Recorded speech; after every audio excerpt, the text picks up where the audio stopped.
Creator की अभिव्यक्ति। ओम श्री गुरुवे नमः। आप सभी देवतुल्य प्यारे भाइयों को सादर प्रणाम स्वीकार हो।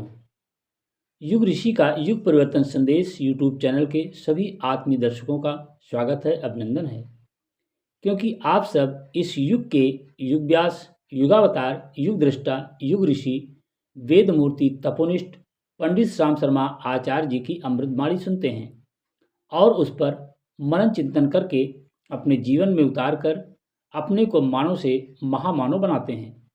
मनुष्य जन्म तो सहज होता है, पर मनुष्यता कठिन प्रयत्नों द्वारा प्राप्त करनी पड़ती है। ये दिव्य अमृतमय संदेश आप सुनते हैं युग निर्माण योजना और युग परिवर्तन के उद्घोषक युग ऋषि पंडित राम शर्मा आचार्य जी का। तो आइए शुरू करते हैं आज का वीडियो संदेश। परिवार निर्माण की दिशाधारा नामक प्रकरण से। आज का विषय है परिवार को सफल बनाने के लिए सच्ची पारिवारिक भावना जरूरी। मित्रों, स्मरण रखा जाना चाहिए कि आनंद पाने से अधिक आनंद को बांटने में मिलता है। यदि पति पत्नी ये दृष्टिकोण अपनाएं कि हमें अपने जीवन साथी को सुखी व संतुष्ट रखना है और उसके लिए स्वयं सुविधाग्रस्त रहते हुए भी जीवन साथी के लिए सुविधाएं जुटाते रहना है, तो पारिवारिक जीवन के प्रति आ गई निराशा को भी दूर भगाया जा सकता है। वस्तुतः पारिवारिक जीवन में कलह, असंतोष, खिन्नता और उदासी की परिस्थितियां उत्पन्न होती भी इसलिए हैं कि पति पत्नी अपने साथी के लिए स्वयं की आकांक्षाओं को कुर्बान करने के स्थान पर उन्हें पूरा करने की मांग को प्रधानता देते हैं। घर में जब प्रत्येक सदस्य दूसरे के लिए त्याग करने को तत्पर रहे, उसका अपना स्वार्थ दूसरों के स्वार्थ के साथ जुड़ा हो, एक की पीड़ा सबकी पीड़ा और एक की उन्नत सबकी उन्नत बनकर प्रकट हो, तब समझना चाहिए कि हम पारिवारिक जीवन यापन कर रहे हैं। दूसरे हमसे अच्छा खाएं, पहने, घर की सुख सुविधा का उपभोग पहले दूसरे लोग करें, हमारी खुशी इसी में है। हमारा कर्तव्य तो अधिकाधिक त्याग और दूसरों की सुख शांति और विकास में सहायक होना चाहिए। मेरे रहते किसी को दुख तकलीफ ना हो, आदि की उदार भावना ही पारिवारिक भावना को प्रकट करती है। परिवार एक पवित्र और उपयोगी संस्था है। इसमें मानव की सर्वांगीण उन्नति का आधार सहयोग, सहायता और पारस्परिकता का भाव रखता है।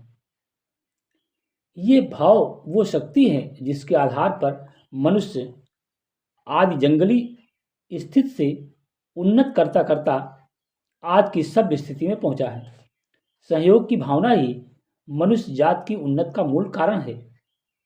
एकता, सामाजिकता, मैत्री आदि की सहयोग मूलक शक्ति ने आज मानव सभ्यता को उच्चता पर पहुंचा दिया है। सभ्यता के प्रारंभिक युग में जिस व्यक्ति ने सहयोग की शक्ति समझकर उसका प्रकटीकरण तथा प्रवर्तन किया था, वो निश्चित ही एक बड़ा दार्शनिक तथा समाज हितैषी महापुरुष रहा होगा। सहयोग की शक्ति जानकर लोगों ने अपनी स्थूल तथा सूक्ष्म विशेषताओं को मिलाकर संगठन की चेतना प्रबुद्ध ही होगी और कंधे से कंधा, विचार से विचार, शक्ति से शक्ति तथा साधन से साधन मिलाकर एक तन मन से काम किया होगा, जिसके फलस्वरूप सभ्यता तथा मानवीय समृद्धि के एक के बाद एक द्वार खुलते चले गए। आज भी तो पूरा समाज सहयोग और पारस्परिकता के बल पर ही चल रहा है। यदि समाज से सहयोग की भावना नष्ट हो जाए तो तुरंत ही चलते हुए कारखाने, होती हुई खेती और बढ़ती हुई योजनाएं व विकास पाती हुई कलाएं, शिल्प, साहित्य आदि की प्रगति रुक जाए और कुछ ही समय में समाज जड़ता से अभिभूत होकर नष्ट हो जाए। सहयोग मानव विशेषताओं में एक बड़ी विशेषता है। परिवार में जिसका होना नितांत आवश्यक है। इसी पर परिवार बनता, चलता और उन्नत करता है। परिवार की प्रतिष्ठा हमारी प्रतिष्ठा, परिवार की उन्नति हमारी उन्नति, उसकी समृद्धि हमारी समृद्धि और उसकी लाभ हानि हमारी लाभ हानि है। ऐसी आत्म भावना पारिवारिकता का विशेष लक्षण है। हम कोई ऐसा काम न करें जिससे परिवार की प्रतिष्ठा पर आंच आए, किसी सदस्य पर कोई अवांछनीय प्रभाव पड़े, परिवार की उन्नति में अवरोध उत्पन्न हो अथवा उसकी समृद्धि एवं बुद्धि में वृद्धि में प्रतिकूलता आए।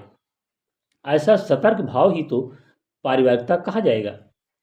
जहाँ ये सब बातें पाई जाएं, वहाँ समझना चाहिए कि लोग वास्तविक रूप में परिवार बनकर रह रहे हैं, जहाँ स्वार्थ, वैमनस्य भाव, वैमनस्य अथवा सुख दुख में विषमता की गंध पाई जाए, वहाँ मानना होगा कि एक साथ अनेक के रहने पर भी वहाँ परिवार भावना नहीं है। लोग किसी कारणवश एक साथ रहे जा रहे हैं। इस समाज और राष्ट्र को कहें एक परिवार, आपस में हिल मिल रहे, बना रहे सहकार। आपस में हिल मिल रहे और करें सम्मान, स्वर्ग बने परिवार वो, होए गुणों की खान। परिवार में जब तक सच्ची पारिवारिक भावना नहीं होती है, उसका उद्देश्य पूरा नहीं होता है। आज सच्ची पारिवारिक भावना के अभाव में ही तो परिवार टूटते बिखरते जा रहे हैं। उनकी शक्ति तथा दक्षता नष्ट होती जा रही है, उनकी वृद्धि समृद्धि रुकती जा रही है और एक दिन दिन दिन उन्हें दीनता दरिद्रता घिरती चली आ रही है। पारिवारिक भावना के अभाव में ही भाई भाई लड़ते हैं, बहनें एक दूसरे से मनमुटाव करती हैं, सास बहू के बीच बनती नहीं है और देवरानी जेठानी एक दूसरे से डाह व ईर्ष्या करती हैं।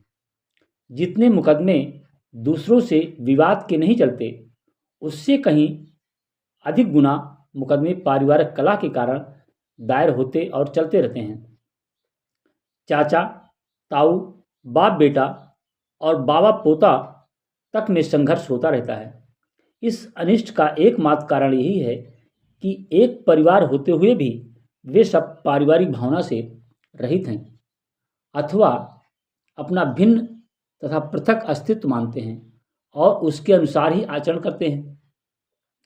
सच्ची पारिवारिक भावना का विकास तो तभी होता है जब परिवार का प्रत्येक सदस्य अपना अस्तित्व पूरे परिवार में मिलाकर अभिन्न हो जाता है। इस आत्म विसर्जन के पुण्य से ही लोगों में सच्चे प्रेम और सच्ची आत्मीयता का विकास होता है। परिवारों से मिलकर समाज और समाज से राष्ट्र का निर्माण होता है। यदि परिवार संगठित, शक्ति संपन्न और समृद्ध हो जाए तो समाज अपने आप ही बन जाएगा। उसके लिए अलग से कोई प्रयत्न करने की आवश्यकता न रह जाएगी। परिवारों में सच्ची पारिवारिक भावना का अभाव किन कारणों से हुआ है या हो रहा है, यदि इस पर विचार करते हैं तो ये विदित होता है कि आज का हमारा रहन सहन और आचार विचार इसके लिए मुख्य रूप से उत्तरदायी हैं। गृहस्थ जीवन को पृथ्वी पर स्वर्ग कहा गया है। मनुष्य का युग युग का अनुभव बतलाता है कि जो सुख पारिवारिक जीवन जीने में है वो किसी अन्य प्रकार की जीवन पद्धति में नहीं है। आश्रम व्यवस्था का प्रचलन करने वाले ऋषि मुनियों ने गृहस्थ आश्रम को सबसे पुनीत एवं उपयोगी बताया है। जीवन की सारी व्यवस्था परिवार पर निर्भर रहती है। शेष 3 आश्रम भी गृहस्थ आश्रम पर ही निर्भर रहते आए हैं। पारिवारिक जीवन एक प्रकार की सुंदर, स्वस्थ, सहकारी जीवन पद्धति है। परिवार के प्रत्येक सदस्य का सुख दुख एक दूसरे से जुड़ा रहता है। सभी एक दूसरे की सुख सुविधा में सहायक होते हैं। गृहपति यदि परिवार चलाने के लिए श्रम करता है तो गृह स्वामिनी उसके लिए समय पर भोजन तथा आराम की व्यवस्था करती है। पति जो कुछ कमा कर लाता है, पत्नी उसे संजोती है, उसका इस प्रकार से अधिक सदुपयोग करती है जिससे कि घर की व्यवस्था रोचक, मनोरम एवं प्रसन्नतापूर्ण बनी रहे। माता पिता बच्चों का पालन पोषण करने में श्रम करते हैं तो बच्चे भी उन्हें अपनी किलकारियों तथा आज्ञानुवर्तियों से आनंदित करते रहते हैं। बूढ़े हो जाने पर अपने माता पिता के हाथ पांव बनकर उन्हें किसी प्रकार का कष्ट नहीं होने देते। समृद्ध परिवारों में अनेक की कमाई एक साथ घर आती है और एक साथ भोजन व्यवस्था होने से घर बार भरा पूरा बना रहता है। एक सदस्य के बीमार हो जाने पर सारे सदस्य उसकी चिंता एवं सेवा करने में लगते हैं, जिससे रोगी बड़ा ही आश्वस्त अनुभव करता है और शीघ्र अच्छा हो जाता है। सदस्यों के मिलजुल कर रहने से परिवार की प्रतिष्ठा एवं शक्ति बढ़ती है, जिससे कोई दुष्ट अनायास ही उसे हानि पहुंचाने की हिम्मत नहीं कर पाता। इस प्रकार यदि परिवार संगठित, सुव्यवस्थित तथा सुमतपूर्ण है तो उसकी तुलना में स्वर्ग का सुख भी तुच्छ आंका जाएगा। पारिवारिकता अपनाने में ही मनुष्य का कल्याण है। पारिवारिकता एक दर्शन है, एक फिलॉसफी है, एक रहस्य है जो गृहस्थी के लिए ही नहीं, विरक्तों के लिए भी अपनाने जाने योग्य है। कुमार और कुमारी उसमें बंधे रहते हैं। स्त्री बच्चों का परिवार भी परिवार की परिधि में गिना जा सकता है, किंतु इस महान संस्था को इतने ही लोगों तक सीमित कर दिया जाना सर्वथा आपत्तिजनक है। घर में स्वभावतः कई व्यक्ति रहते हैं और वे कई स्तर के होते हैं। वयोवृद्ध, कामकाजी, प्रौढ़, विद्यार्थी, किशोर, नन्हे मुन्ने, वयस्क महिलाएं, छोटे बड़े, भाई बहन, विधवाएं, आश्रित संबंधी आदि कई संबंध सूत्रों से जुड़े हुए कई व्यक्तियों को मिलाकर एक परिवार बनता है। इन सब की मना स्थिति एवं परिस्थिति एक दूसरे से भिन्न होती है। कर्तव्य एवं उत्तरदायित्व भी भिन्न भिन्न होते हैं। उनकी आवश्यकताएं एवं अपेक्षाएं भी एक दूसरे से भिन्न प्रकार की होती हैं। इस सब का तालमेल बिठाना, हर एक को उचित सुविधा देना और हर किसी में पनपने वाली सहज विशृंखलता का नियमन करना देखने में छोटा किंतु समझने में बहुत बड़ा काम है। इसे ठीक तरह संपन्न करने के लिए कुशल प्रशासक की दूरदर्शिता, संत जैसी उदार निष्प्रहता और माता जैसी ममता होनी चाहिए। इन तीनों का जो समन्वय कर लेगा वही सफल परिवार संचालक सिद्ध हो सकेगा। अन्यथा कांजी हाउस में बंद पशुओं को जिस तरह एक ग्वाला भूसा पानी देता और उछल कूद करने वालों को डंडे से पीटता रहता है, उसी प्रकार कोई भी अनाड़ी अविचारी कुटुंब को बढ़ाता और उसकी दुर्गति का भौंड़ा खेल खेलता रह सकता है। परिवार की आवश्यकता और महत्ता। मित्रों, समाज निर्माण की बात सोचने वालों को ये तथ्य भली प्रकार समझ लेना चाहिए कि समाज की स्वतंत्र सत्ता कुछ नहीं, वह मात्र परिवारों का समुच्चय है। परिवार जैसे हों, उनका मिला जुला स्वरूप ही समाज का भला बुरा स्तर बनकर सामने आ खड़ा होगा। सरकारी कर्मचारी और प्रजाजन दोनों ही परिवारों की फैक्ट्रियों में ढलते हैं। शिल्पी, व्यवसायी, श्रमिक, कलाकार, बुद्धिजीवी वर्ग के अग्रणी समझे जाने वाले लोग भी अपनी कुशलता पर पारिवारिक दृष्टिकोण की छाप लादे रहते हैं। उदंडता और अपराधों की वर्षा बादलों में से नहीं होती है। ये सारी फसल परिवार के खेत खलिहानों में से इकट्ठी होती है। आलसी, प्रमादी, सनकी, दुर्गुणी, छली, भीरू, व्यसनी प्रकृति के गए गुजरे लोगों से अपना समाज भरा पड़ा है। ये टिड्डियों की तरह कहीं से उड़ते नहीं चले आए हैं। सारे परिवारों की कीचड़ में से ही इन कृमि कीटकों की उत्पत्ति हुई है। प्रथम व्यक्ति निर्माण हो तब निर्मित परिवार, फिर समाज निर्माण का बन जाता अधिकार। अगर नहीं संस्कार है सुखी नहीं परिवार, छिन्न भिन्न हो जाएंगे दुख भी मिले अपार। समाज निर्माण का स्वर संगीत वस्तुतः परिवार के स्वर सप्तकों की झंकार करने में निनादित हो सकता है। परिवार निर्माण हृदय एवं उसका क्षेत्र विस्तार धड़ है। व्यक्ति उसका सिर और समाज हाथ पैर का ढांचा ढकोसला है। यदि विश्व मानव की स्थिति सुधारनी है तो रुग्ण हृदय की चिकित्सा करनी होगी, अन्यथा धड़कन, रक्तचाप, शोथ से लेकर गतिरोध होने पर मरण संकट की आशंका बनी ही रहेगी। जीवन निर्माणकारी साहित्य के एक लेखक ने एकाकी जीवन को एक अभिशाप बताते हुए लिखा है। ये अभिशाप अपना भयंकर रूप तब धारण करता है जब व्यक्ति जीवन यात्रा के विभिन्न मध्यवर्ती पड़ाव पर पहुंच जाता है। उस समय अनुभव होता है कि खाली घर का सूनापन किस कदर उबाऊ हो जाता है। घर में प्रवेश करते ही जब अंदर से स्वागत करने वाली कोई आवाज़ नहीं होती, तो व्यक्ति अपने को बाहरी दुनिया से निकलने पर, जहाँ अधिकांश संबंध स्वार्थों के संबंध होते हैं, अधिकांश रिश्ते केवल औपचारिक होते हैं और वातावरण में बनावटीपन भरा रहता है, ऐसी दुनिया से बाहर आने पर घर की खामोशी व्यक्ति को अपने अकेलेपन का एहसास कराती है। विशेषता ऐसे व्यक्ति जिन्हें विवाह के बाद ये अकेलापन मिलता है, वे अनुभव करते हैं कि सूने घर में प्रवेश और पत्नी की मुस्कान के स्वागत का अनुभव करते हुए घर में प्रवेश करने में कितना भारी अंतर होता है। पारिवारिक जीवन में जीवन साथी उस मित्र की आवश्यकता को पूरा करता है जो पूर्णतः निष्पक्ष, निर्दोष और यथासंभव सही परामर्श देता है। इसलिए कि परिवार में पति पत्नी के लाभ व हित एक दूसरे पर निर्भर करते हैं। उन्हें दोनों का लाभ साथ साथ दिखता है और वे परस्पर दूसरे पक्ष की भलाई में अपनी भलाई समझते हैं।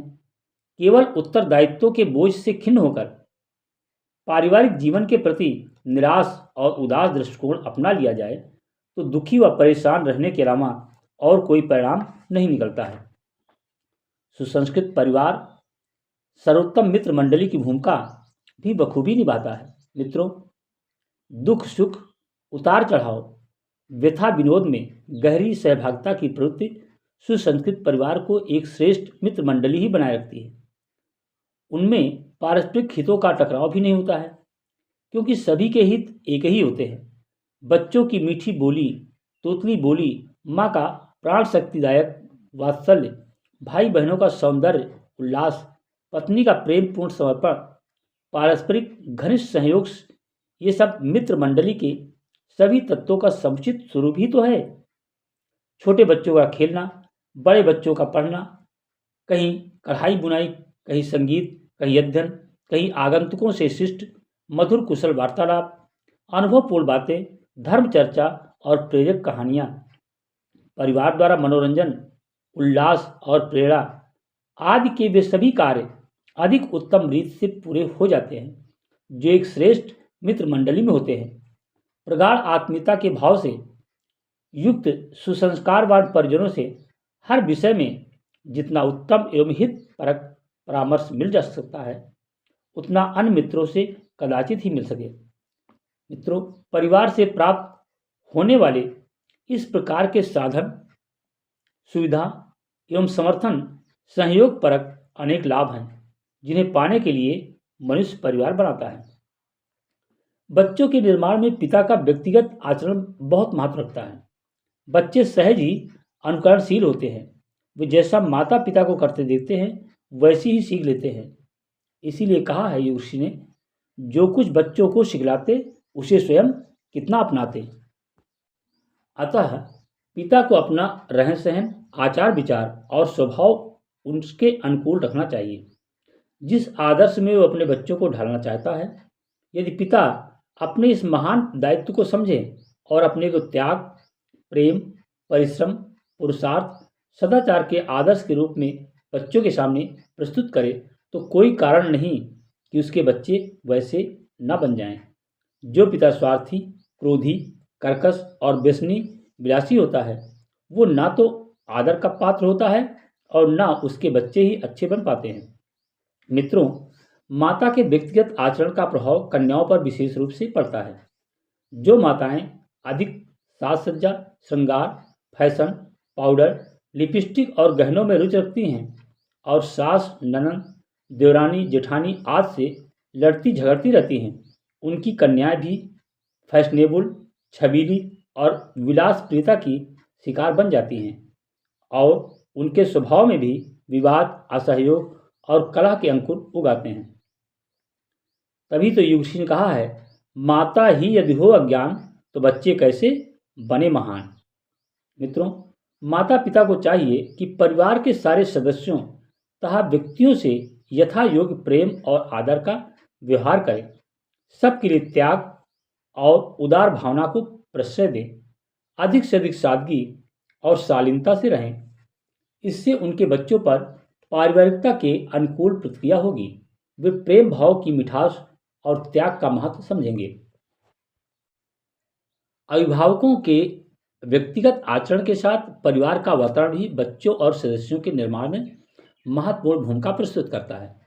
जिन घरों में दिन रात लड़ाई झगड़ा तथा आपाधापी होती रहती है, उस परिवार के बच्चे और अन्य सदस्य परस्पर सहयोग का मूल्य नहीं समझ सकते। उनमें स्वार्थ और कलह की प्रमुखता हो जाएगी।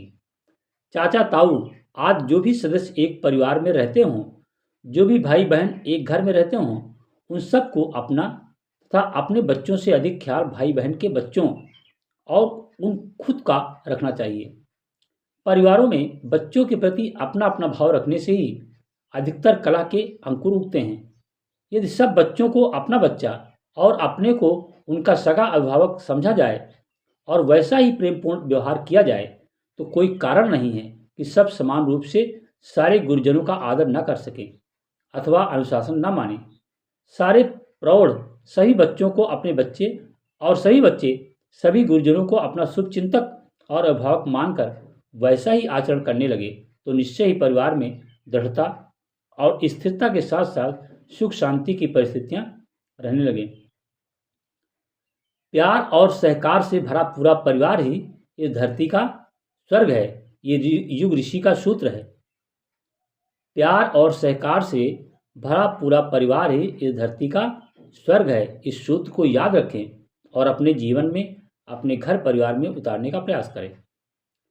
इसके साथ ही परिवार का वातावरण अधिक से अधिक पवित्र तथा शालीन रहना चाहिए। घरों में ऐसा साहित्य, ऐसे चित्र और ऐसे मनोरंजन को नहीं घुसने देना चाहिए जिससे बच्चों के स्वभाव अथवा आचरण पर अवांछनीय प्रभाव पड़े। घरों में गंदी मजाक, तानाकसी और हल्का विनोद अथवा गाली गलौज का वातावरण नहीं होना चाहिए।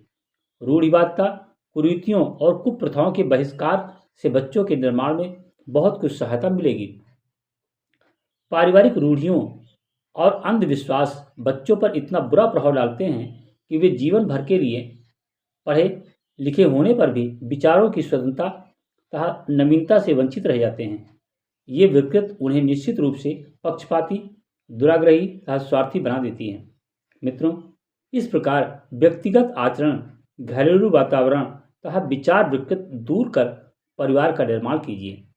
आपके घरों से कलह, क्लेश तथा फूट टूट की दूषित विकृत दूर हो जाएगी और उनके स्थान पर सच्ची पारिवारिकता, सहयोग, प्रेम तथा पारस्परिकता की भावना बढ़ेगी, जिससे परिवार के साथ समाज तथा देश का कल्याण होगा। ओम शांति। क्रिएटर का विनम्र निवेदन। युग ऋषि का युग परिवर्तन संदेश यूट्यूब चैनल के आत्मीय दर्शकों, अभी आप सुन रहे थे युग ऋषि का अमृतमय संदेश। इस पर मनन चिंतन करें और जो आपके लिए उचित हो उसे अपने आचरण में उतार कर नर से नारायण बने और जीवन को धन्य बनाएं। अपने इष्ट मित्रों तक इस संदेश को ज़्यादा से ज़्यादा संप्रेषित जरूर करें ताकि मानव में देवत्व का उदय होकर धरती पर स्वर्ग का अवतरण हो। यही युग निर्माण योजना और विचार क्रांति अभियान का उद्देश्य है। मनुज देवता बने बने ये धरती स्वर्ग समान, यही संकल्प हमारा है, यही संकल्प हमारा है। विचार क्रांति अभियान इसी को कहते युग निर्माण, यही संकल्प हमारा है, यही संकल्प हमारा है। धन्यवाद।